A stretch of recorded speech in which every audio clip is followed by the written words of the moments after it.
Makonnen Sankofa on Life in Gambia.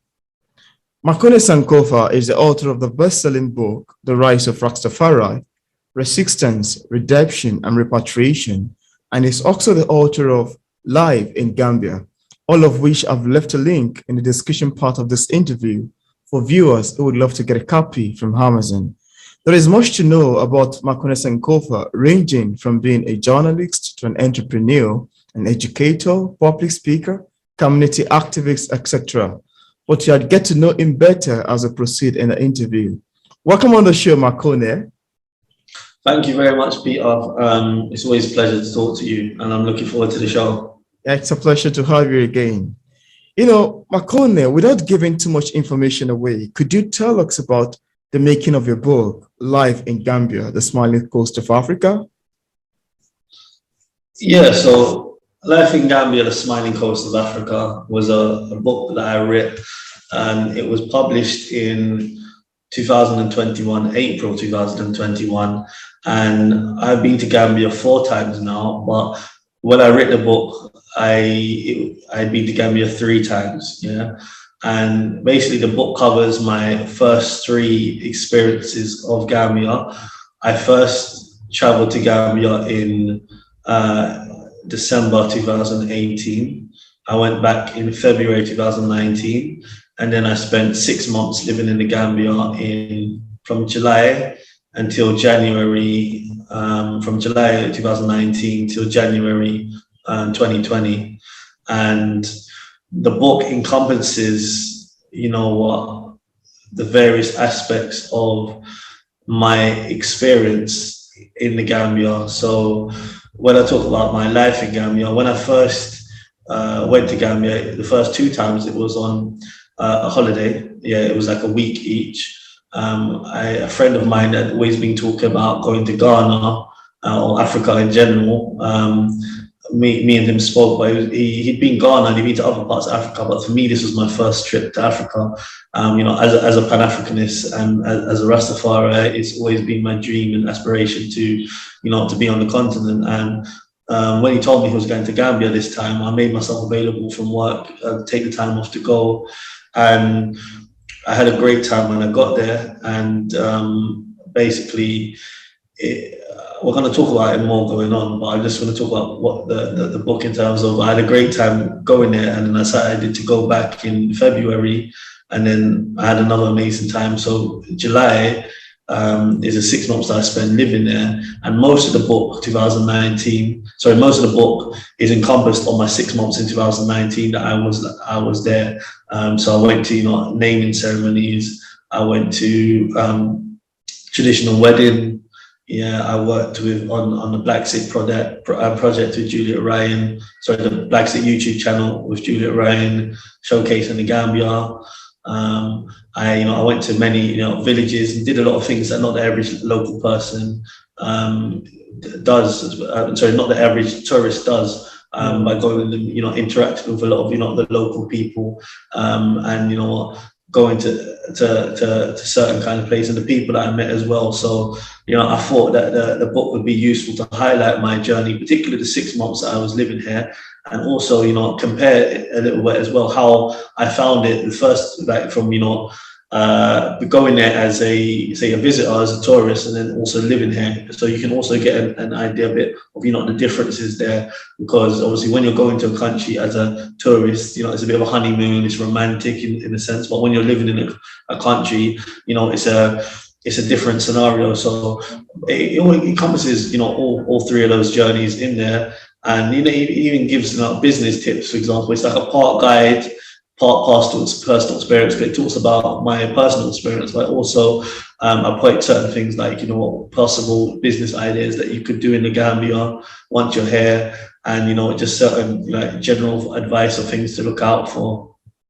Yeah, that's amazing. Because when I actually read the book, I too much love your description of it, and I also love the front cover, the way you make it sort of an illustration there.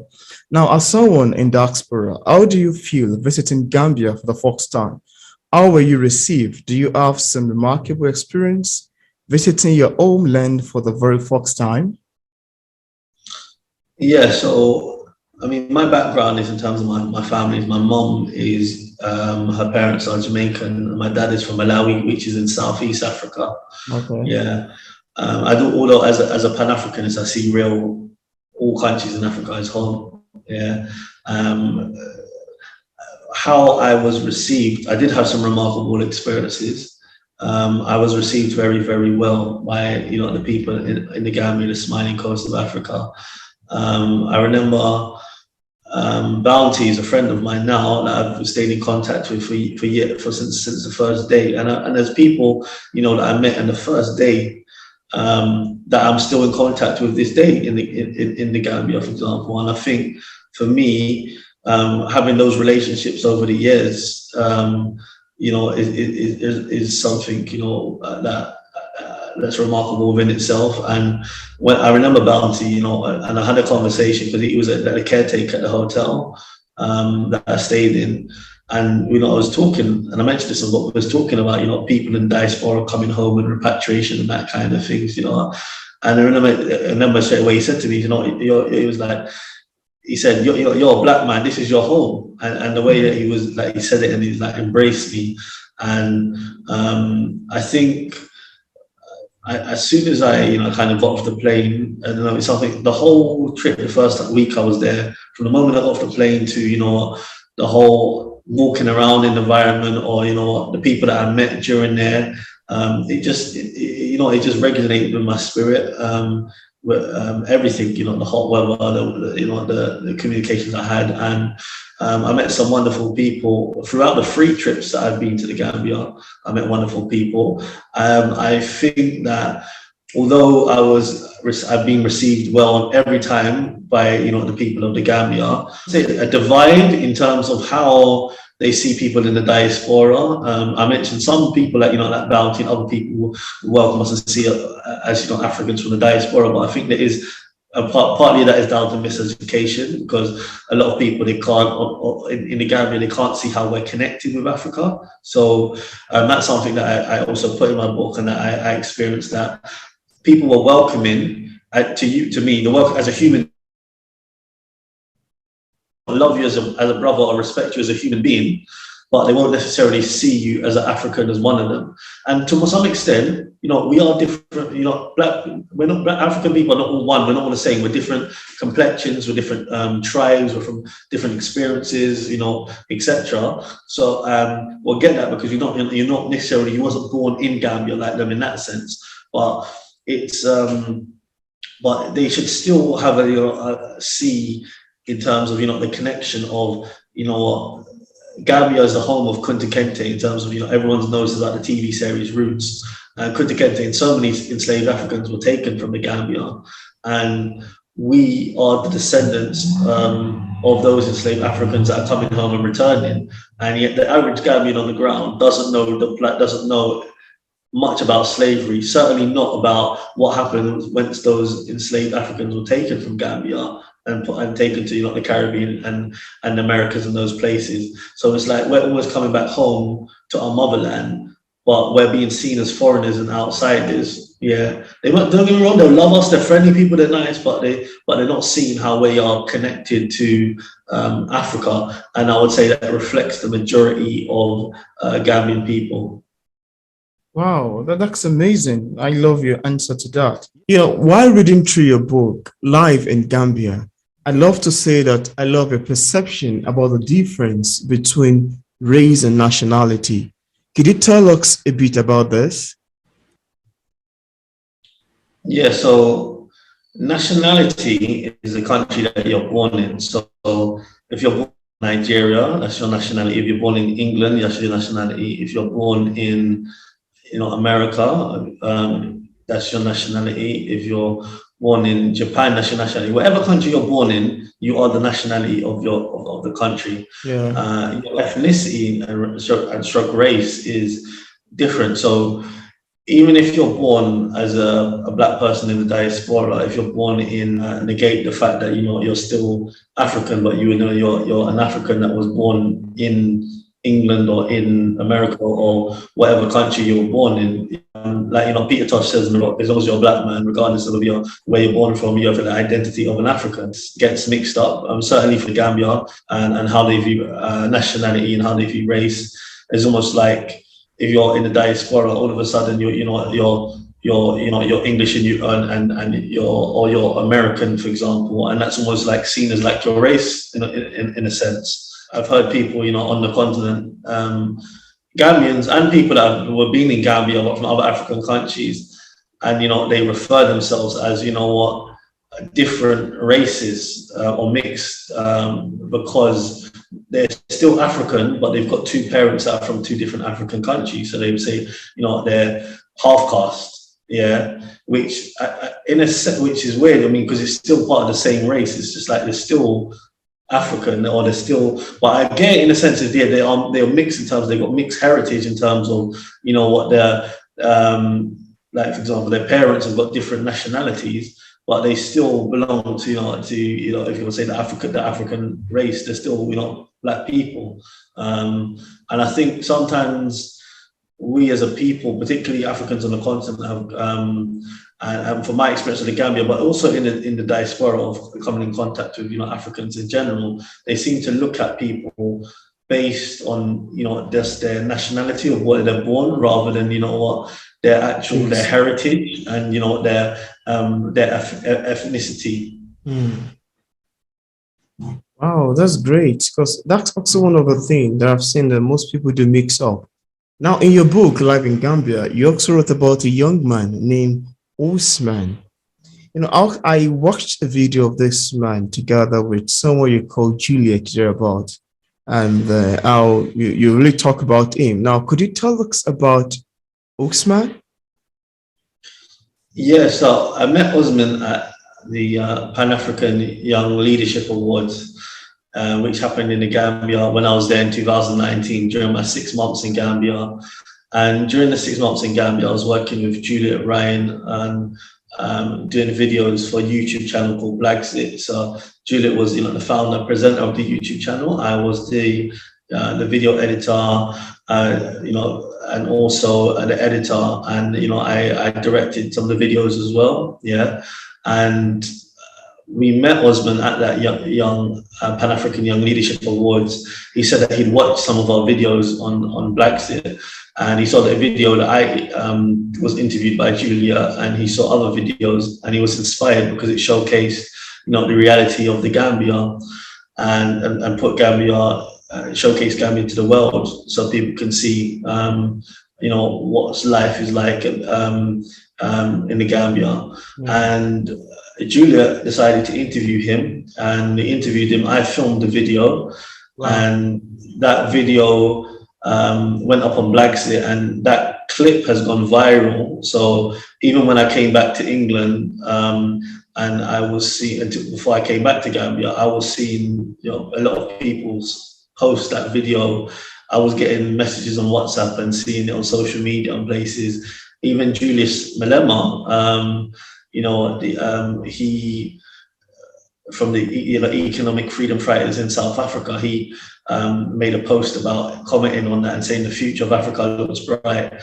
And because of, you know, what Osman Torreira was saying, Osman Torreira, for his son, he wanted to study, went to go study in Rwanda instead. And there's a lot of, you know, young black people that their aspirations is to go to Europe, and they would certainly want to go study at a university in Europe, particularly if they had scholarship and it was funded. But Osman decided that he wanted to, you know, to stay on the continent and go to university in Rwanda. And you know, I think that inspired a lot of people, and also the way that things that Osman said in that interview, about, you know, no one's going to do it for us. It's we that have to do it for ourselves, and you know, change the narrative of Africa. So I mean, if you haven't seen it already, check out the interview. It was a powerful interview by Osman Torreira, and that I still stay in touch with Osman. But since that video, Osman has gone, I think, from strength to strength. He's part of the Professor Lumumba Foundation in Rwanda. He's been an ambassador I think the University of the Gambia, and I think it was in Ghana. It was also he was made something to do with a museum, but he's gone to different countries around, different African countries around the world, and spoke as a spokesman of Pan-Africanism, and he's gone on to do some to advocate really effectively Pan-Africanism. And I think he's inspired a lot of people. A lot of people have seen him as as a young leader that's got I think his mindset in the right place. And he's passionate about Africa, about the continent, and about staying in Africa. And I think why was popular particularly as well because many of us with Pan-Africanism we're coming from the diaspora, but the people that people don't always see in the limelight, young Pan-Africanists, or they're not always given that exposure, that were directly born on the continent. So I think that's why Osman was become such, very, very popular. I was also going to ask you, what was your most unique experience living in the Gambia? So I think the most unique experience and a big highlight of my time in the Gambia was working with Juliet Ryan on Black City YouTube channel. Okay. And people for the work that I did with Black City, people from all over the world. And I mentioned a bit earlier, I did this is how I met Osman, but I did the video editing and the film showcase Africa, particularly the Gambia, in a more positive light. So we went to different places. We filmed medical centers, we filmed supermarkets, we filmed businesses, and spoke to Gambian business owners. And we spoke to certain a minister. We spoke to people that were big business owners and the movers and shakers of the Gambia, really. And it was basically to change the narrative that a lot of people think, because a lot of people still have a negative view of how they look at Africa. They look down on Africa and they still see it as jungles and mud hut and these kind of things. So it's to show people that a lot of the things that are in the Western world that you don't think is in Africa, that exist in Africa. There's some people that are living a better life in Africa, and through Brexit, which is as a result of that, videos have made a massive impact on people, and a lot of people are now here. So we're talking about hundreds, maybe even 1,000 people that are here as a result of watching those videos. That's something that has made an impact on the economy, and made those they would never have dreamed or never have thought about the Gambia as even an option of thinking about relocation, or maybe they didn't even have repatriation to Africa, but they was inspired so much by it. It's not easy. It's not an easy thing to just all of a sudden to move from one country to the other. It requires a lot of preparation, a lot of work. And some people now that are here, that are living their best lives in the Gambia, better than the lives that they would have been living that they lived in the diaspora, in the past life. And a lot of it is down to the work that myself and Juliet did in making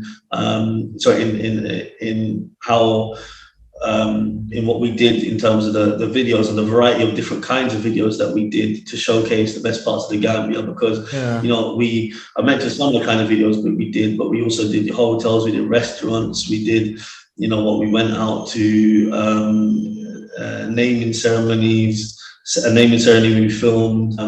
The impact, we had about 10,000 people on average that was watching our videos. So we had a massive viewership, and I worked on that for about 3-4 months before I came back to England.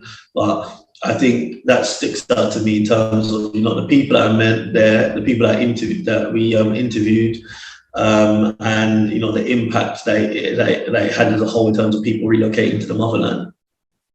Yeah, it's quite amazing, because actually while I read the book, you talk about Blasted channel, so I checked it on YouTube, and I think I did subscribe to it. I also saw the video where you wrote that Juliet said, what's it called? England is a dump thereabout.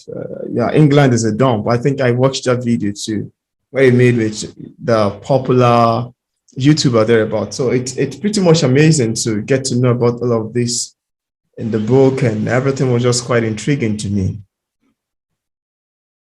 Yeah, well, that video where Juliet said England is a dump, that's really And what am I actually at that time was visiting the Gambia in 2019. I think it was August he came to the Gambia, whatever, and he met Julia and he did an interview with Julia. And then that's the interview where she said England was a dump. And I think he was so attracted to the energy that Julia has. Julia does have an amazing energy, and he then decided to set up a YouTube channel for Julia which is the making of the Blacksit YouTube channel, because he thought he could tell that she would be a good promoter of the Gambia and ambassador of the Gambia, and then the YouTube channel was founded. And that's already how Blacksit emerged. And then I was contacted, how I came part of Blacksit, I was contacted by Julia. We knew of each other in the UK, but we hadn't met each other directly before.